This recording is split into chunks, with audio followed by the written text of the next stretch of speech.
All right, guys, so as you saw in the intro of the video, the reason of this video is to show you how quickly and easy it is to modify one of your smaller wheel woolly brushes. Like I show you in this clip right here, I have all my wheel brushes on the table. You cannot get any of these brushes behind the brake caliper and the wheel barrel on any one of my cars. So it becomes an issue, and every time I clean my wheels, there's always that one section behind the caliper that I can't clean. So here I show you with this demonstration clip, every single brush starts to go into that recess and then it gets stuck. I cannot get in there. Now, if you look here on the table, this is the smaller wheel woolies. These are used for like interior detailing and grills, but here's the problem. You see how floppy this thing is? So these things come in different sizes, but for the most part, this is the longest one that I've ever purchased. And for the most part, when you buy a wheel woolly kit, like I'll show you here, they come in packs of 3. It gives you a smaller one with a very short stubby handle that's absolutely useless to try to get behind the caliper and all the way into the back of the barrel of the wheels. You just can't do it. So I'm going to show you quickly and easily today how I managed to come up with a really cool solution that you guys could do yourself. All you're going to need is a stainless steel tubing cutter. I use this for making stainless steel brake lines. And you're going to sacrifice either a telescopic inspection mirror or a magnet like I show you guys right here. So I actually had a magnet in my drawer that was broken. You can see here, this is the head, and I never threw out the handle, and this is why I felt that this was a really clever idea. So let me show you guys exactly how 1, 2, 3, knock this thing out. All right, guys, so you can see here, this is the first demonstration clip, and the first step you're gonna wanna do is you're gonna wanna cut back on the plastic, because you don't really need all that plastic to begin with, and you're gonna grab your section. This is my magnetic handle that has been broken. It's got a nice ergonomic grip, and you can see how long it extends. It extends almost 36 inches, but you don't need it to go that long.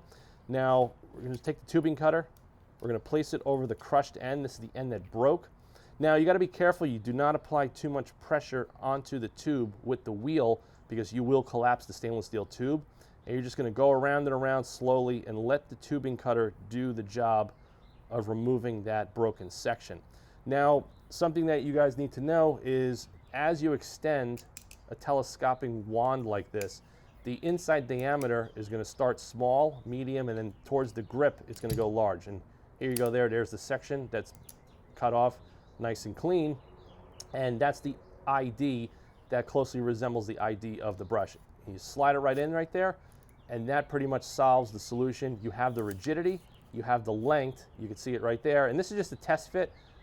And I'm going to show you guys really quick how I did a permanent mount on another one of my wheel woolly brushes in a minute. So you guys can see this is the short handle that comes in the wheel woolly kit, the pack of 3. You can see there's no way you're going to be able to get behind the caliper or deep inside the barrel. So I'm going to fix that for you guys real quick right now. So now on this one, this is a different handle. I'm cutting the tubing further down towards the grip because I needed larger inside diameter for the other wheel woolly brush that I'm going to permanently mount inside this handle here, like I'm showing you there. Just go slowly with the tubing cutter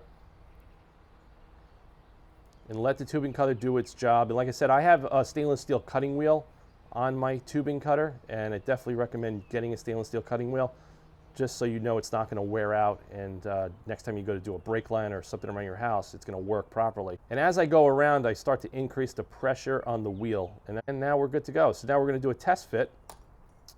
And here's the other wheel woolly. This is the wheel woolly that comes in the pack of 3s. And this is a nice tight fit into the handle like I show you there. And that's pretty much the modified wheel woolly brush. And you look at how easy you could push it back. You could put it in your pocket. You could extend it up to about 26 inches.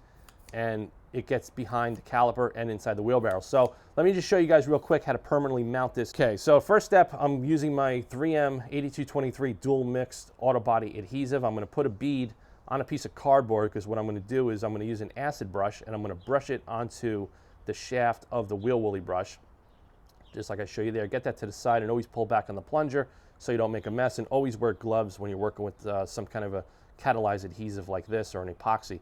So I'm just going to lightly brush, like paint the 3M adhesive onto the shaft like I show you there.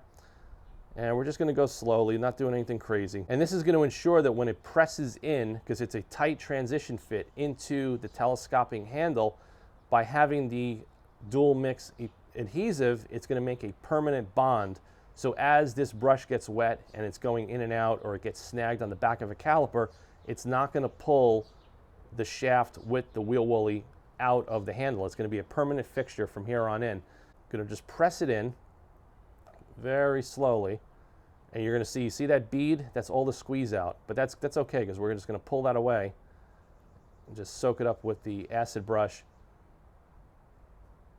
And then we're going to make sure that the shaft bottoms out all the way. You're going to pull it back again to make sure there's even coverage and it's bottomed out, and you can see there, that's pretty much going to be the permanent fixture. So now I'm going to grab a towel and I'm just going to go around the circumference of the stainless steel, and I'm just going to wipe off the excess so it's a nice clean modification. And another cool thing, being that it's a stainless steel handle, being that you guys are going to be working in your garages with water, it's going to stay rust-free forever. So I'm going to set this aside for an hour, and that's pretty much all you need to do. All right, guys, hope you enjoyed that video and the quick tips and tricks that I gave you. And remember, you saw it here first on the AutoFanatic YouTube channel. This is just a super clever way, and it's a common problem with many wheel brushes, even these larger ones. That's why I modify them with screw-off handles, and you guys know, you've seen these on my channel. This is where I machined a stem specifically so I could unscrew the handle. But like I said, not every wheel brush is going to serve the proper cleaning purpose for your wheels and tires. Depending on the size of your wheels, the inside barrel, the brake caliper overhang, it can become a serious issue. And like I said, you could buy these smaller ones, but they flop around all over the place. And without having the rigidity, you're not going to get good cleaning action. And then with the shorter ones that come in the kit, the handle's so small, you can't get back behind the caliper all the way to the back of the rim. And then when you finish cleaning your car, you're going to always see missed spots. So pretty much, you're just going to use a tubing cutter, and you're going to sacrifice something like this, or a magnetic little magnet here, a telescopic magnet. And I will post links. You can pick up a lot of this stuff on Harbor Freight if you guys have a local Harbor Freight, or you could go on Amazon, and I'll put links in the description of this video below how you could do this quickly and easily. And this is pretty much my new favorite wheel brush to get behind my calipers and my wheels. So hope you guys like this video, and also make sure you like and subscribe to the AutoFanatic YouTube channel, and please share this content. If you guys go on forums, detailing websites, blogs, and Facebook, feel free to post this video and any other of my videos on those sources as well, so we could boost this content and get it out there, because I think you guys are going to really love this tip, especially for a lot of you guys that are older detailers and real enthusiasts that have performance cars with big brakes and you never can get behind those wheels to clean them. Here is your solution. So this wheel brush is permanently modified and ready to go, and maybe one day I might offer these in the AutoFanatic web shop, but right now I don't really think so, but you never know what I'll do. So thanks for watching this video. Please like, subscribe, and share, and stay tuned for more automotive content, and I'll see you guys soon.